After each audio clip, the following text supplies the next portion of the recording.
बच्चों, very good morning to you. अब हम स्टार्ट कर रहे हैं आपकी दोबारा से रिवीजन क्लास। थोड़ा बहुत टॉपिक्स हम कवर करते हैं इसमें, जो आपको मिस्टेक, जो जहाँ जहाँ आपको लगता है कि हमारा प्रॉब्लम रही है, चैप्टर्स को हम मेजर फोकस करेंगे। हल्का सा हम इंट्रोडक्शन पे ध्यान देते हैं, बिकॉज वो ऑलरेडी हमें अच्छे से पता है और पहले भी हमने कर लिया।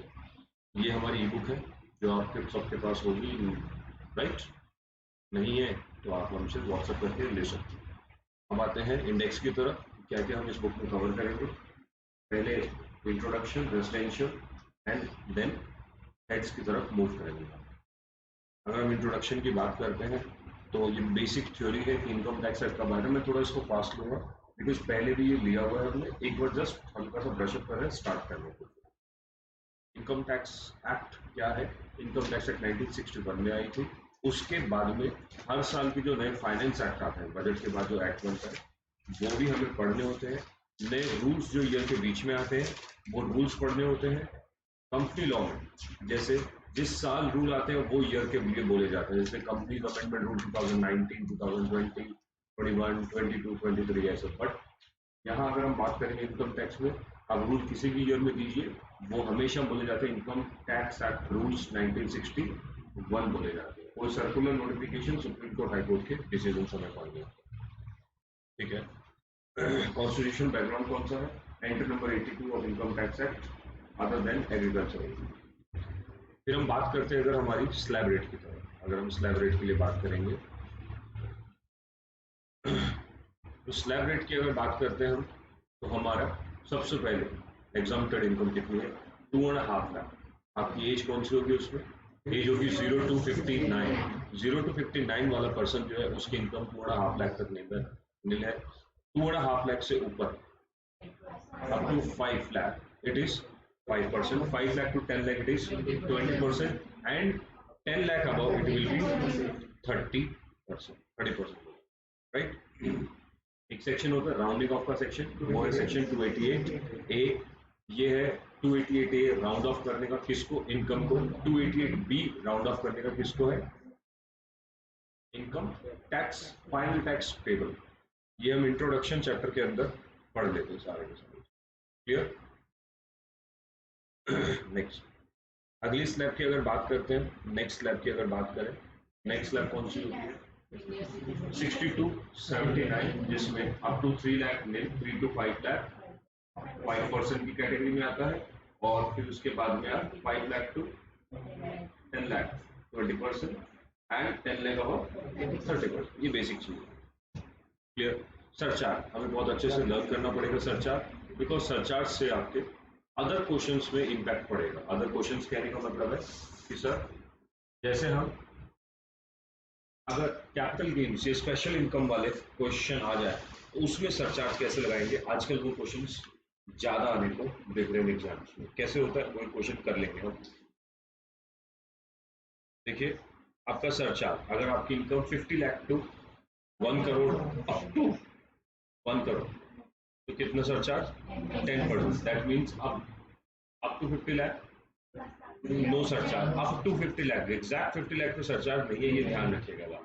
50 लाख 1 रुपए से लेके 1 करोड़ रुपए तक 10% है। 1 करोड़ रुपए, 1 करोड़ 1 रुपए से लेके 2 करोड़ तक आपका 15% है। 2 करोड़ 1 रुपए से लेके 5 करोड़ रुपए तक आपका सरचार्ज 25% है।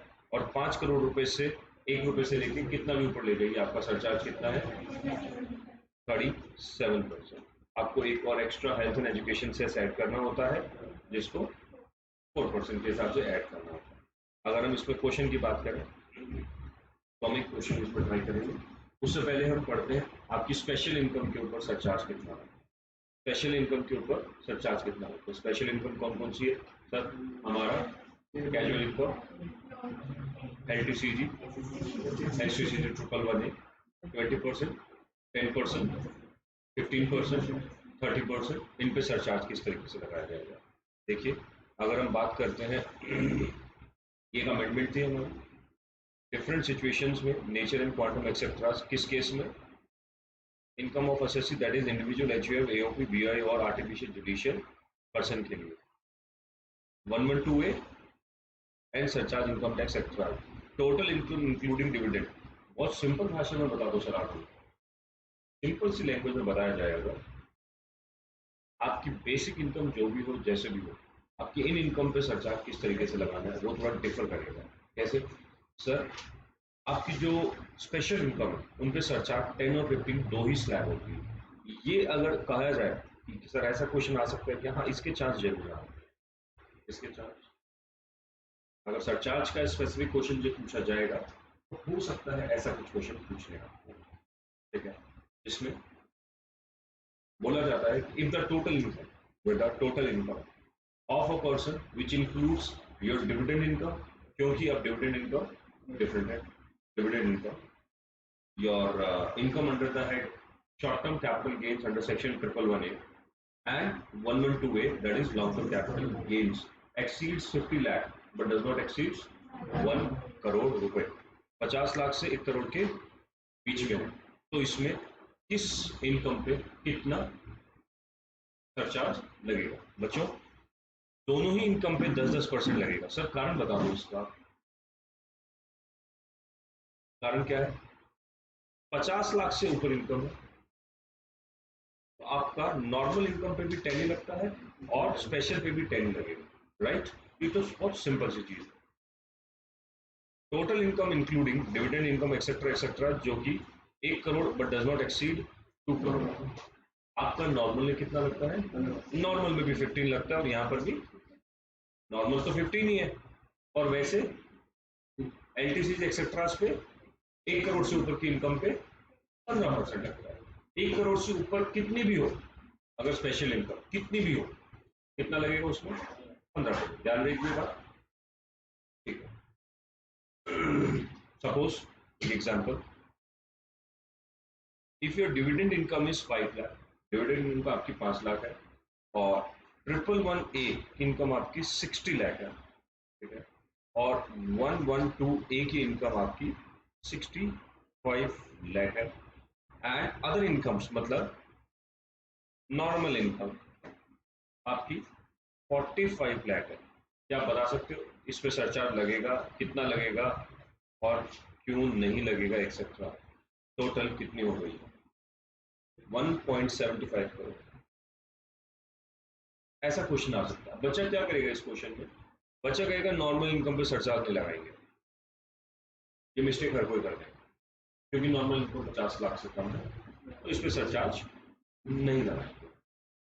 बट बच्चों हमें टोटल इनकम देखनी है, क्योंकि सरचार्ज की लैंग्वेज लिखी हुई है if the total income of assessee is up to 50 lakh, वहां ये नहीं लिखा normal income of assessee. If the total income of assessee up to rupees 50 lakh, then the surcharge, there is no surcharge, and above 50 lakh to 1 crore the surcharge will be 10%, 1 crore to 2 crore. If the total income of the person is 1 crore 1 rupee to 2 crore तो आपका 15% ये लिखा हुआ। तो sir ये total income तो 1.75 करोड़ हो गई ना, तो इसमें सर सरचार्ज कैसे लगाएंगे? सर देखिए इस पे तो 15% एप्लीकेबल हो ही चुका है, इस पे तो एनीवे 15 आ गया, तो ये 15% है। कैसे? ये 15% कैटेगरी में आ गया ना, हाँ, और ये टोटल की वजह से 15% में आ गया। सर आप समझ सकते हो कि क्वेश्चन की जो थोड़ा सा ट्रिक है उसकी वजह से क्वेश्चन इंपॉर्टेंट बन जाता है एग्जाम के, राइट? बच्चों इस पे मैं चाहूंगा इस पे आंसर जरूर कीजिएगा। मैं एक और एग्जांपल दे देता हूं आपको, आप उसका आंसर मुझे बताइए। Example, if your dividend income 5 lakh, हम प्रैक्टिस भी साथ साथ में कर लेंगे थोड़ी को। If your STCG 111A is 30 lakh, LTCG 112A is 25 lakh, and your normal income is rupees 35 lakh। बच्चों जल्दी से मुझे अगर कोई आंसर बता सकता है तो क्विकली बता दीजिए इसमें। ये टोटल हो जाता है आपका 95 lakh. Can anyone answer this question quickly, surcharge लगेगा या नहीं लगेगा? Very good, very good, very good. 10% surcharge will be applicable, brilliant. कारण सर टोटल 50 लाख से ऊपर है तो इस पे तो इसलिए आ गया, और ये भी सारा 50 लाख की कैटेगरी की वजह से, राइट? Very good. ये क्वेश्चन आपके एग्जाम के लिए बहुत इंपॉर्टेंट हो जाता है, सरचार्ज का। इसके लिए आपको लर्न क्या करना पड़ेगा? बेसिक सरचार्ज लर्न करना। ठीक है बच्चों, अभी और प्रैक्टिस करवा देता हूँ, क्योंकि इंट्रोडक्शन में से ये क्वेश्चन एक बड़े क्वेश्चन के रूप में भी आ सकता है। ठीक है, तो चलिए सर एक और प्रैक्टिस कर लेते हैं। अच्छा, can you tell me what will the surcharge on the normal income? अगर आपकी नॉर्मल इनकम 2 करोड़ से ऊपर जाती है तो क्या होगा? 25। नॉर्मल इनकम 2 करोड़ से ऊपर जाएगी तो सरचार्ज 25। बट अगर आपकी स्पेशल इनकम 1 करोड़ से ऊपर जाए तो 15 ही रहेगा, है ना? अब ये क्वेश्चन एग्जाम के लिए इंपॉर्टेंट आ सकता है, क्योंकि बच्चे, एक तो ये ऊपर वाले जो 2 क्वेश्चन करवाए मैंने, आई एम अश्योरिंग यू बड़े क्वेश्चन में ये क्वेश्चन बनते जरूर आते, और बच्चे गलती करते हैं, राइट? क्योंकि जो आंसर्स गिवन रहेंगे उसमें जरूर जो आप गलत वाला आंसर निकालोगे वो भी गिवन रहेगा। प्लीज मेक श्योर इसको इंपॉर्टेंट लिखिएगा। आगे एग्जाम्पल कर लेते हैं। Again, dividend 5 lakh, 111A 54 lakh, 112A 55 lakh, and normal income आपकी 3 CR, 3 करोड़।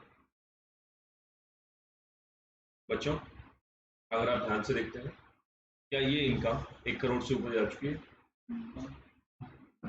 राइट? तो ये कौन सी कैटेगरी में आ गई है? 15%। और ये 2 करोड़ से ऊपर जाने की वजह से कौन सी कैटेगरी में आ गई है? 25%। Yo are you saying that sir आप 3 करोड़ पे 25% लगा दीजिए और बची हुई स्पेशल इनकम पे 15% लगा दीजिए, is that answer?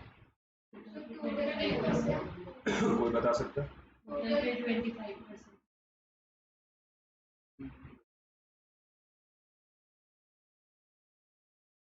But total पे 25 लगाने पर आपका आंसर एग्जाम में गलत हो जाएगा, कारण स्पेशल इनकम के ऊपर प्रोविजन नहीं लिखा हुआ। मैं फिर से एक बार समझाता हूं आपको, एक चीज समझिए। नॉर्मल इनकम के सरचार्ज के समय एक बात लिखी हुई है, if your total income exceeds 1 crore, then your surcharge will be 15%. And if your total income exceeds 2 crore, your surcharge will be 25%. जबकि ये लाइन स्पेशल इनकम में नहीं लिखी हुई, समझे बात को? तो सर अगर हम, पे अटेंशन, अगर हम स्पेशल इनकम पे 25% लगा देंगे तो हम कॉन्ट्रोविंग कर रहे हैं कुछ रूल्स में। रीजन, 25% स्पेशल इनकम की कैटेगरी है ही नहीं, बनी नहीं, इसलिए इसको बाइफरकेट करना पड़ेगा। आई होप प्रैक्टिस से आपको कुछ चीजें समझ आ रहा है, राइट? एक और एग्जांपल कर लेते हैं, आपको शायद बेटर वे से समझ आए। आप किसी भी हाल में 11A, 112A, 111A and 112A का सरचार्ज कभी 15% से ऊपर नहीं लगाएंगे। सर मुझे पता कैसे चलेगा? सिंपल लैंग्वेज में समझा दीजिए, सिंपल भाषा में एक चीज समझ लीजिए। 50 लाख तक है कुल सरचार्ज, 50 लाख से 1 करोड़ के बीच में है आपकी स्पेशल इनकम, 10% लगेगा। नॉर्मल चाहे 50 लाख से कम हो या 50 लाख से ज्यादा हो, 1 करोड़ तक की बात कर रहा हूं, ये हमने क्वेश्चन कर लिया। Result clear? आपकी स्पेशल इनकम 1 करोड़ से ऊपर है, 2 करोड़ से कम है या 2 करोड़ से ज्यादा है, कोई फर्क, क्योंकि स्पेशल इनकम की कैटेगरी नहीं बनी हुई है। अगर आपकी स्पेशल इनकम 1 करोड़ से ऊपर है और आपकी नॉर्मल इनकम 1 करोड़ से कम है, तो टोटल इनकम का रूल चलेगा। जैसे एग्जांपल अगर इधर देखें, ये कितना हुआ 104। स्पेशल इनकम आपकी 1 करोड़ 4 लाख है, और नॉर्मल इनकम अगर आपकी 75 लाख होती है या 76 लाख होती है, 75 से रूल बदल जाएगा, तो ये टोटल 2 करोड़ तक होगी, राइट? तो your entire income will be taxable eight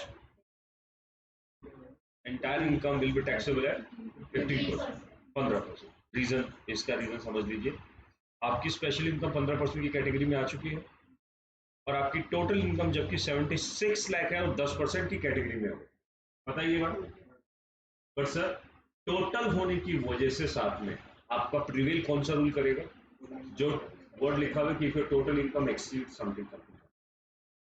चलो रिपीट कर सकें, आई होप यू क्लियर हो गया होगा। एक और क्वेश्चन लास्ट, एक और क्वेश्चन करते हैं, इससे थोड़ी और क्लियरिटी आ गई है।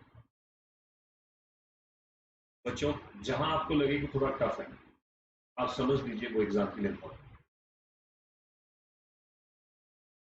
If you ask me, sir, what are the important things? Then those questions which you think are difficult will be important. Normal surcharge लगाना easy है, so definitely that do not carry that level of importance.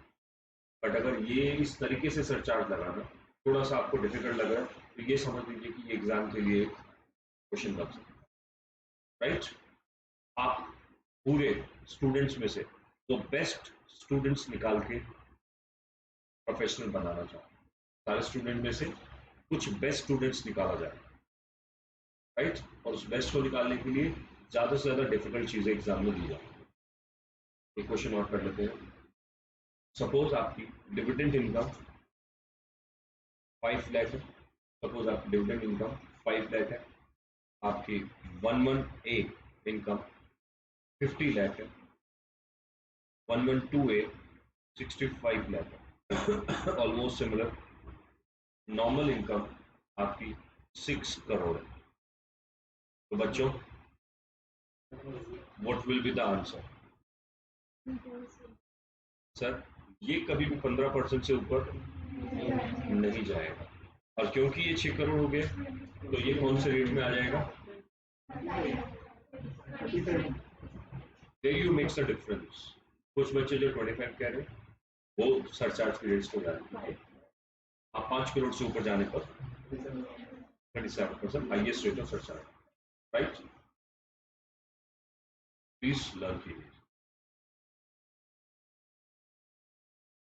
मैं आपको question करवा सकता हूँ, law समझा सकता हूँ, बट उसको लर्न करने का काम आपका है। उसको लर्न कीजिए, जब तक आप लर्न नहीं कर पाओगे आंसर्स नहीं होगा। एक लास्ट क्वेश्चन और ट्राई करता हूँ आपके लिए। Your dividend income is 50 lakh, 111A 60 lakh. Note करने की बजाय ज्यादा फोकस आप सॉल्व करने पे रखिए। अब जो स्टेज है आपकी, अब जो स्टेज है ये नोट्स बनाने की, अब लर्निंग पार्ट की, आपको क्वेश्चन यही सॉल्व कर देना। आप नोट्स कौन से एग्जाम के लिए बना रहे हैं? अब आपकी कैपेबिलिटी यहां होनी चाहिए, right? Answer should be on tips, इतने बड़े क्वेश्चंस में, राइट? अगर कोई बच्चा वीडियो में ले रहा है क्लासेस और सॉल्व करने में आपको टाइम लग रहा है, आप पॉज करके कीजिए, और जो आप ले रहे हो क्लासेस आप मैं चाहता हूँ उसको टिप्स पे कीजिए, ठीक है? टोटल तो करना और तो कुछ नहीं करना, और रेट बताना। तो 50 lakh 60 lakh and 112A will be your 55 lakh. I think बहुत ज्यादा डिफरेंस नहीं है, आपको कुछ चीजें क्लियर होती जाती है, right? And your other income that is normal income is 1 crore 20 lakh. तो क्या आप मुझे बता सकते हो कितना सरचार्ज इसमें लगेगा? टोटल कितना हो जाता है बच्चों? 2 करोड़ 85 करोड़।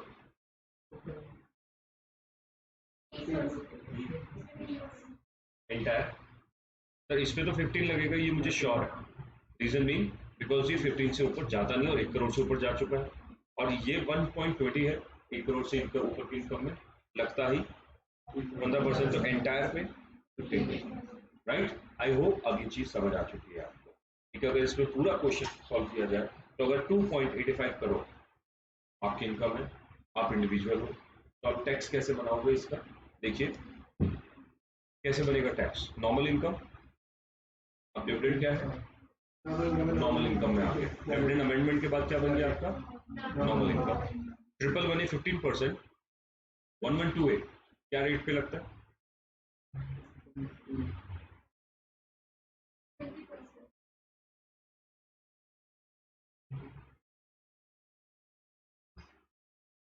राइट तो ये इस पे आप टैक्स निकाल लेंगे, इसको नॉर्मल इनकम में ऐड करके टैक्स निकल सकता है, राइट। और जो वो टैक्स निकलेगा उसके ऊपर आप 15% का सरचार्ज, उस टैक्स का 15% निकालोगे, उस टैक्स के अंदर ही 15% ऐड कर दोगे। और ये जो नॉर्मल टैक्स बना आपका, जैसे जो भी आपका नॉर्मल टैक्स बना स्लैब रेट से, इस नॉर्मल टैक्स का 15% और निकाला आपने, और ये दोनों ऐड करके आपने टोटल बना दिया, राइट। और इस टोटल के ऊपर आपने हेल्थ एंड एजुकेशन सेस लगा के और इन सबको टोटल करके ये अलग अलग ना करते हुए ये और ये टोटल कर दीजिए। पहले आपने किस किस को टोटल किया था? इसको, और इसी का 15% निकाला, ये टोटल आई। अब आपने इस टोटल को और इस 4% एजुकेशन सेस को, हेल्थ एंड एजुकेशन सेस को करके फाइनल टैक्स को, राइट बच्चों। आई अज्यूम कि ये आपको क्वेश्चन एक एग्जाम में जो हम प्रोस्पेक्टिव समझते हैं हो सकता है। 112A 10% पे लगता है, ध्यान रखिए। 112A 20% पे लगता है, 112 10% पे लगता है। जो long term capital gain other than securities है 112A में लिखा हुआ है, जो 20% पे लगता है। और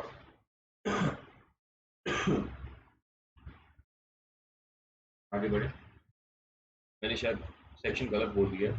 112A और 112, 112 20% पे लगता है और 112A 10% पे लगता है, ये ध्यान रखिएगा। तो ये 112 अगर है तो ये 10% पे लगता है। आप अप टू 1 लाख एग्जाम किए, अगर 55 लाख है तो आप इसमें से 1 लाख हटा दीजिएगा, और 54 लाख पे 10%, दैट इज 5,40,000 आपका टैक्स बनेगा। Result clear? और ये 11A 111A और 15% फ्लैट लगेगा, कोई छूट नहीं है, राइट। और अब ये नॉर्मल इनकम में जांच परमानेंट के बाद, बट मेक श्योर 112 लगाते वक्त आप उसकी जो बेसिक चीजें उनको जरूर क्लियर कीजिएगा। कौन सा? कि सर STT पेड होना चाहिए, कब होना चाहिए? अगर आप इक्विटी शेयर्स की बात करते हैं तो इक्विटी शेयर्स में परचेज और सेल दोनों समय पर STT पेड होना चाहिए। whereas अगर हम म्यूचुअल फंड्स या इक्विटी ओरिएंटेड म्यूचुअल फंड्स की बात करते हैं तो only at the time of sale होना चाहिए। सर इतना छोटा छोटा पूछा जा सकता है।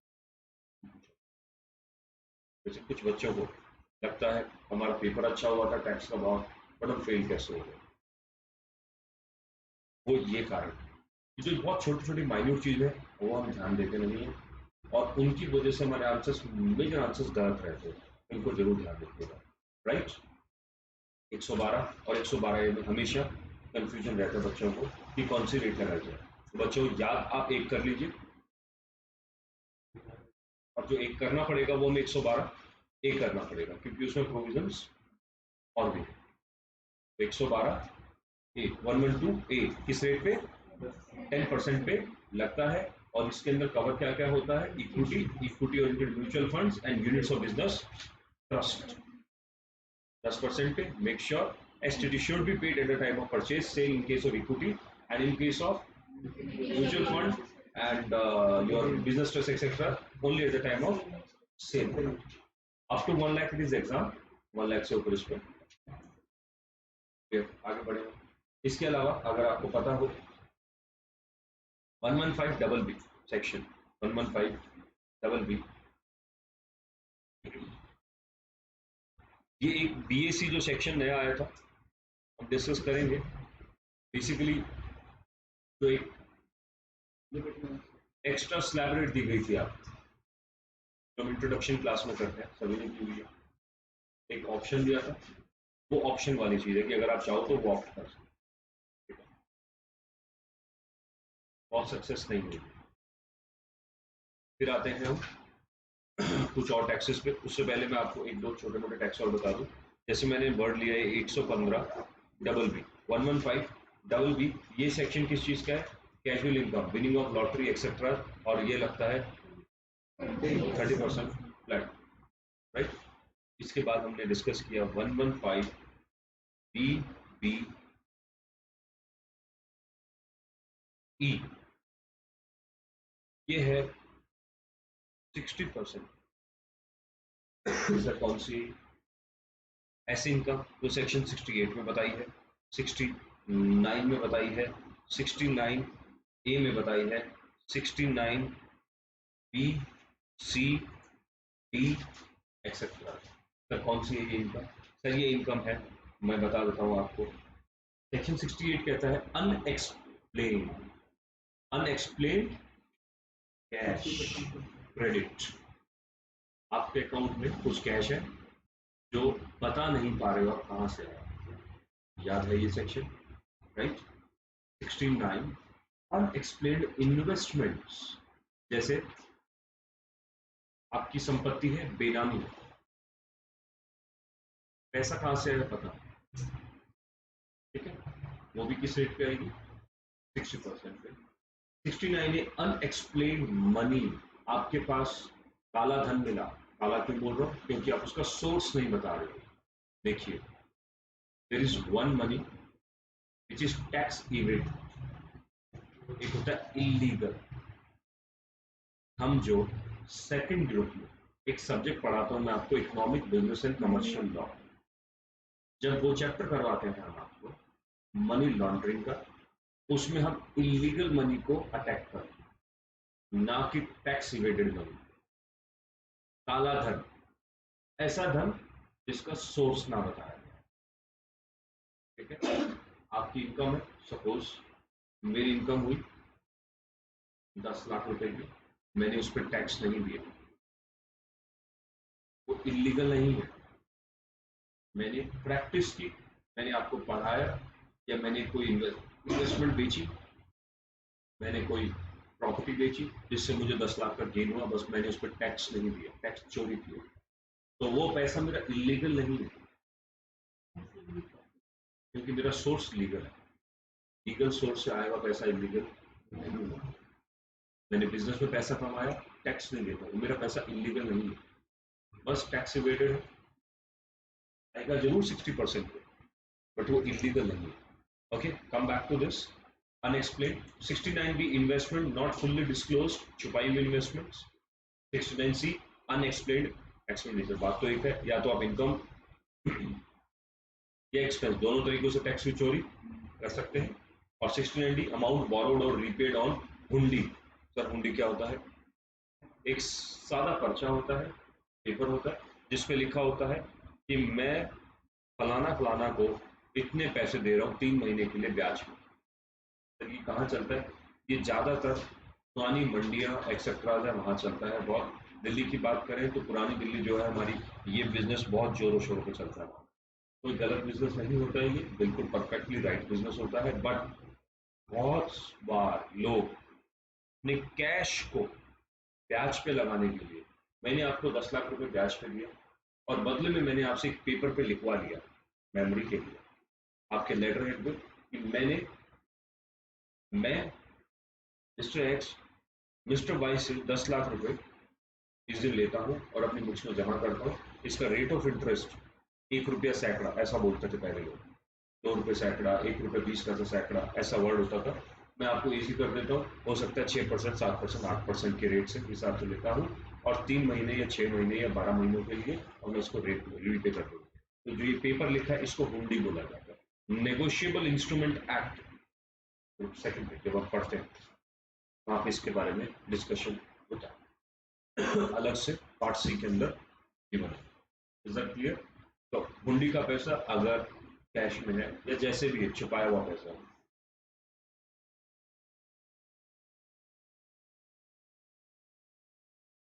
राइट।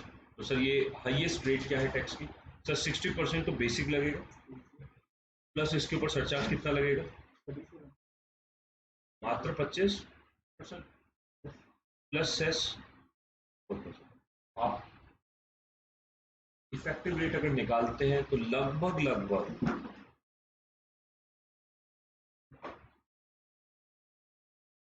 78 चला गया। आपके उस धन में से 22 रुपए आपको मिलेंगे और 78 रुपीज सरकार इफेक्टिव रेट, 60% उसके ऊपर 25% टोटल के ऊपर लगभग एक लमसम बता दिया, आप करके देख लीजिए इसको जरा। मेरे हिसाब से इसके आसपास आना चाहिए, हो सकता है यही है, एग्जैक्टली यही है। ठीक है,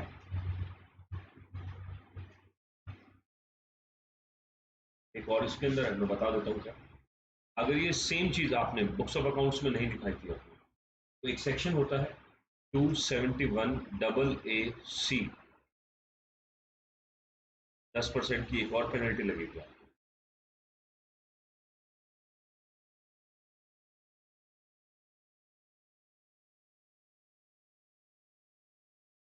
10% of what? 10% of tax payable, तो मतलब 7.8% और जोड़ दीजिएगा अगर होता है, राइट। फिर हम एक बात करते हैं अगर कि सर 115BBF एक सेक्शन है जिसमें income by way of royalty in respect of patent development registered in India in respect of person who is resident in India. तो पेटेंट के ऊपर अगर आप रॉयल्टी इनकम लेते हो तो कितना? 10%। और last section 115BBG, income from transfer of carbon credit. Sir क्या सवाल आ सकता है इसमें? एग्जाम में एक आधी बार आया हुआ है, सिंपल क्वेश्चन आता है कार्बन क्रेडिट्स के ऊपर कितना लगता है? 10% लगता है। हमने रिसेंटली शायद जब पीजीबीपी किया था तो मैंने इसके बारे में आपको समझाया था कि कार्बन क्रेडिट क्या होता है। जो धुआं फैक्ट्रीज से निकलता है उसके एक डिस्चार्ज करने की लिमिट होती है, वो अगर आप बचा लेते हो तो उसको बेच सकते हो आप क्रेडिट्स। कोऑपरेटिव सोसाइटी पे कितना टैक्स लगता है? अप टू 10,000 10%, 10 टू 20% बैलेंस पे 30%। सरचार्ज कितना लगता है सर? 12%। अगर आपकी टोटल इनकम 1 करोड़ से अगर उसके ऊपर नहीं, right. So what about the partnership for 30% and surcharge 1 crore से ऊपर जाने पर 12% फ्लैट, राइट। फिर हम आते हैं डोमेस्टिक कंपनी। तो डोमेस्टिक कंपनी के बारे में कुछ बता दीजिए। डोमेस्टिक कंपनी बेचो,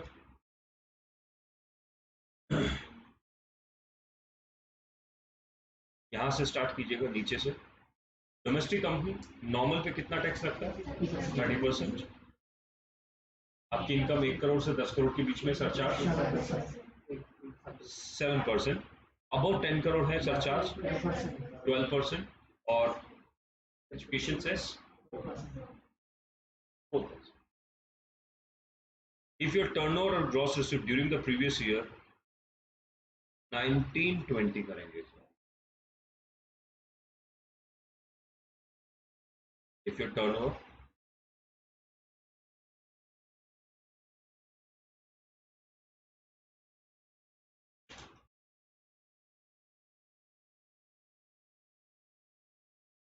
ठीक है, if your turnover और gross receipt during the previous year 1920 2019-2020 does not exceed 400 crore, आपकी बेसिक रेट 25%, 7%, 12% और 4%, बाकी सेम है, बस बेसिक रेट बदल जाएगी। Is it clear? और इसको सर ये हटा क्योंकि ये बहुत पुराना हो गया 1600, राइट।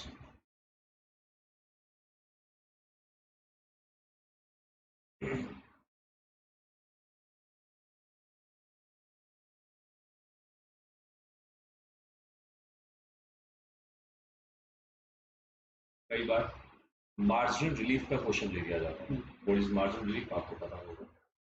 तो बच्चों को शॉर्टकट के लिए मैंने नोट्स में कुछ बातें लिखी है कि अगर आपकी इनकम, आप एक रेसिडेंट सीनियर सिटीजन है, आपको एग्जाम में इनकम दी जाती है 50 लाख से 51 लाख 51 लाख 9552, तो आपका जहां तक मार्जिन रिलीफ आता है 53 पे मार्जिन रिलीफ आना बंद हो जाता है। जिन बच्चों को मार्जिन रिलीफ का कॉन्सेप्ट पता है वो समझ सकते हैं कि मैं क्या कह रहा हूँ। एक्स्ट्रा इनकम पे होने वाला टैक्स जो आपकी इनकम से ज्यादा,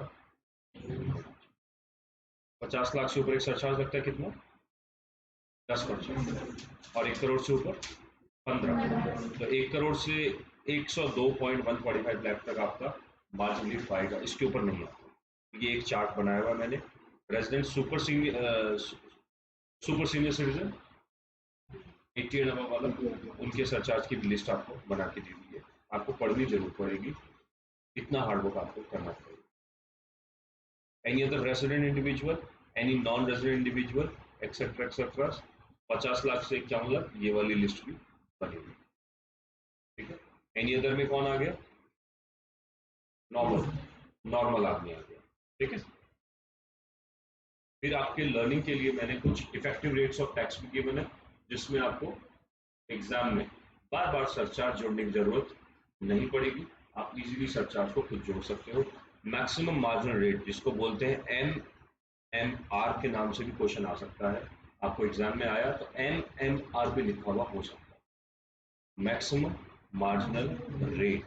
सर इंडिविजुअल एक्सेट्रा की मैक्सिमम जा सकती है 42 पॉइंट समथिंग, कैसे sir, basic 30, surcharge 47 plus 4% education cess, forms including LLP 30 plus 12 plus 4, ये आपको कैलकुलेटर पे बार बार करने की जरूरत ना पड़े, इसके लिए मैंने आपको ये लिख के दे दिया।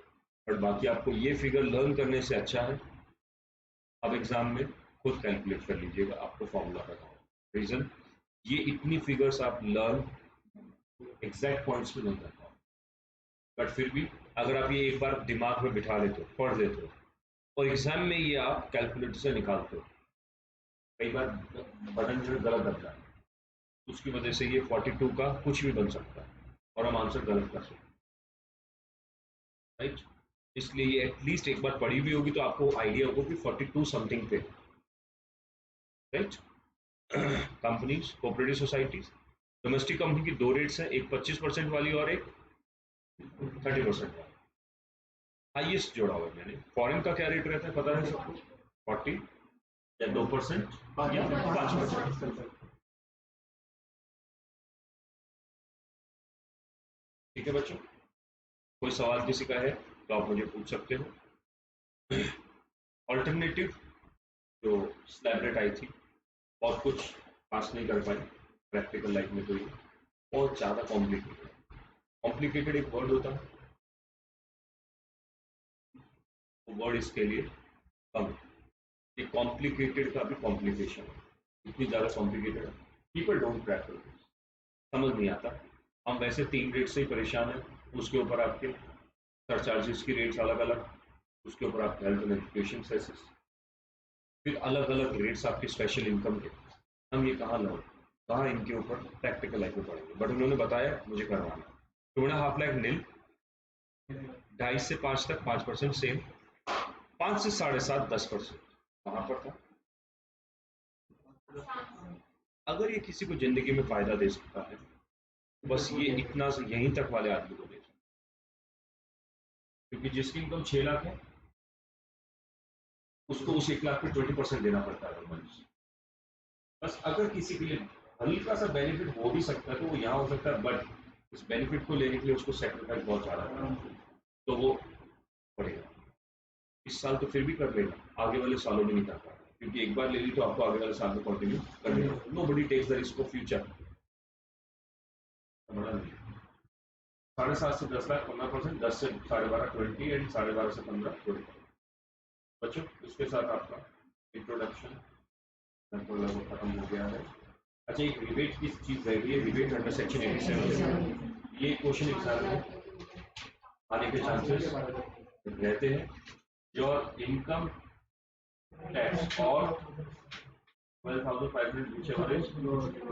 बट आपको एग्जाम में फंसाया कहाँ जाता है, कोई बता सकता है?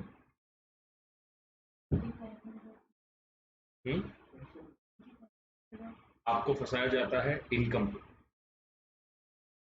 विच income shall be taken before deduction और आफ्टर डिडक्शन. यहाँ बिफोर डिडक्शन और आफ्टर डिडक्शन, यहाँ आपको फंसा दिया. मतलब आपको सारी चीजें याद है, और ये बात मुझे भी पता है, और ये बात पेपर सेट करने वाले को भी अच्छे से पता है कि इनको ये चीज तो अच्छे से याद होगी.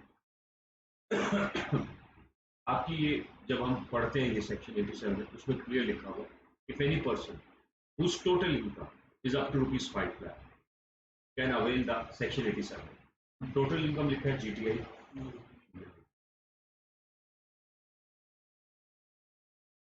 क्लियर? यहां तक कोई सवाल है, समझ लीजिए.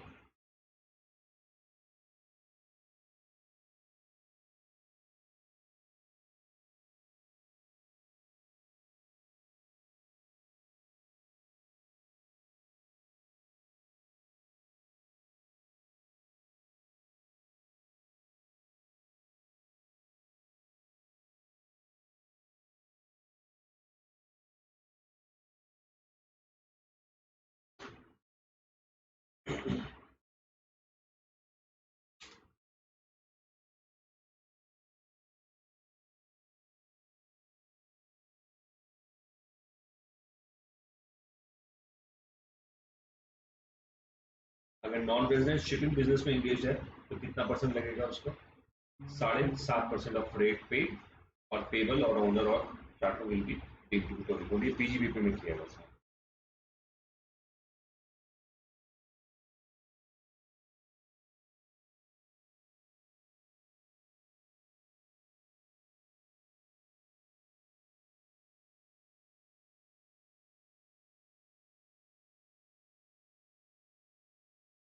बच्चों, अगर आपकी टोटल इनकम 6.5 लाख, डिडक्शन आपके 1.5 लाख है, कैन यू टेक 87 या नॉट?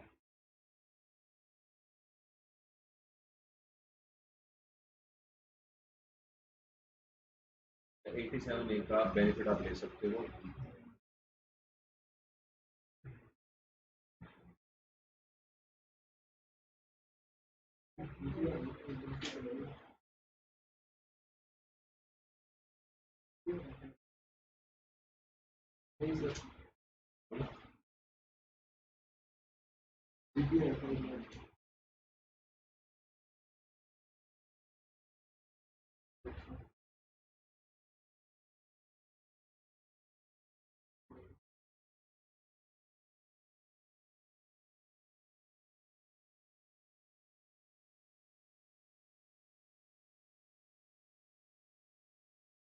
क्या ये 87 नॉन रेजिडेंट्स को मिलता है? नहीं.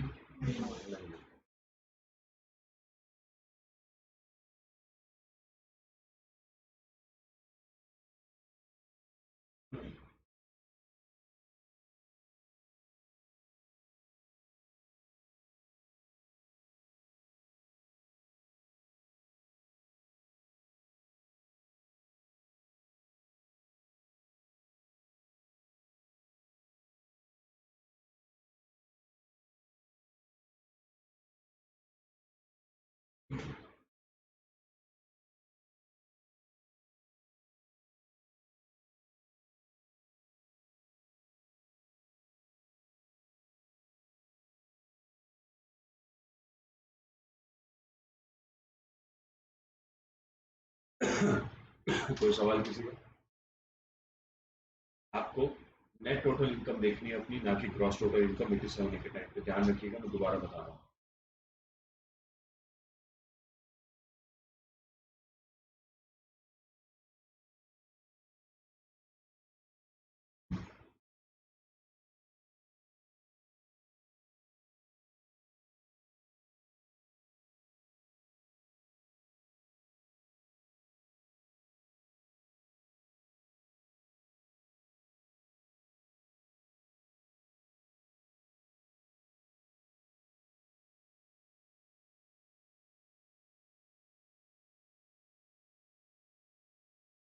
ये सारे अल्टरनेट स्लैब रेट के जो डिटेल्स है वो सारी लिखी हुई है, ये हम पहले की वीडियो में कर चुके हैं।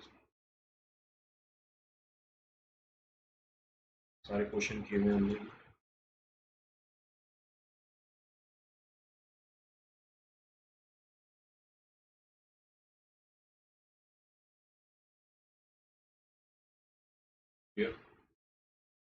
Net income equals to gross total income less deduction. ये एग्जाम में जरूर गलती करते हैं, जरूर करते हैं। 87A में हमेशा इनकम माइनस डिडक्शन को जरूर कीजिएगा।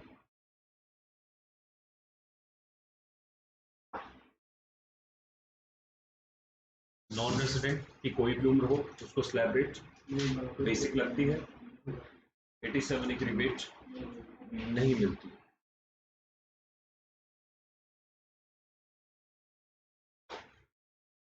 इसके साथ ये चैप्टर कर लिया।